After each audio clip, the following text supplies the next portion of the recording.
Il fait 47 degrés à l'ombre dans la ville de Mao, au Tchad. Mais cette chaleur étouffante n'empêche pas Raúl González de taper dans un ballon avec les jeunes du coin. Le Tchad est l'un des pays de la région du Sahel, la bande de terre de 5000 km qui sépare le désert du Sahara du reste de l'Afrique. Cette région est confrontée à une crise alimentaire et nutritionnelle croissante qui affecte 18 millions de personnes, dont 1 million d'enfants de moins de 5 ans. C'est la 3e fois en 7 ans que la région fait face à une crise.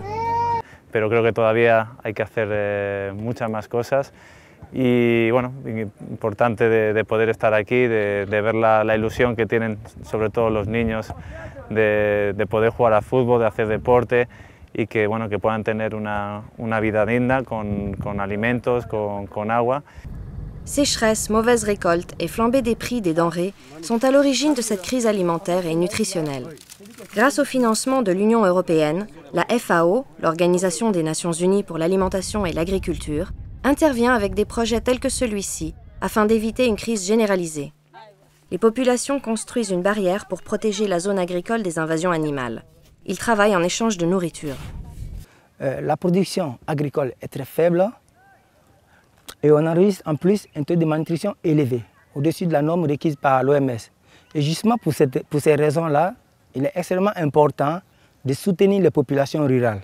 Au-delà de cette barrière se trouve une zone à basse altitude, appelée WED, où un projet de culture maraîchère soutient les personnes vulnérables, dont de nombreuses familles dirigées par des femmes. Celles-ci ont reçu des semences et des outils et ont également bénéficié d'une formation.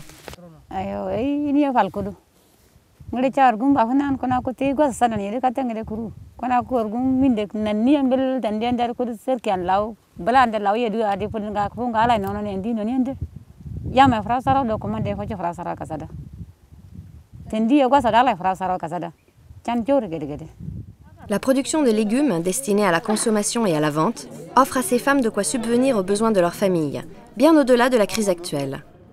Le retour des travailleurs migrants qui ont fui la Libye dévastée par la guerre a aggravé la situation au Tchad. Dans l'incapacité de continuer à envoyer de l'argent chez eux, ils ont dû rentrer, ce qui a exercé une pression supplémentaire sur les modestes ressources des communautés. Ce projet cible 40 000 rapatriés à travers la région.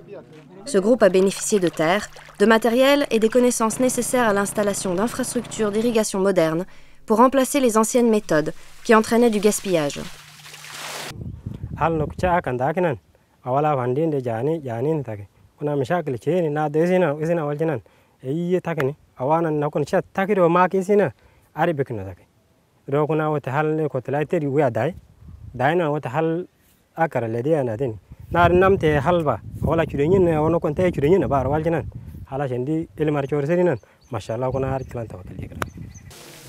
Au Tchad, la production céréalière a quasiment baissé de moitié et un tiers de la population se trouve désormais en condition d'insécurité alimentaire. La FAO a lancé un appel de fonds de 97 millions de dollars afin de porter assistance aux cultivateurs et aux bergers vulnérables de toute la région du Sahel. L'Union européenne fait partie des institutions ayant déjà fourni des fonds. So people are struggling, really struggling every day to feed their families.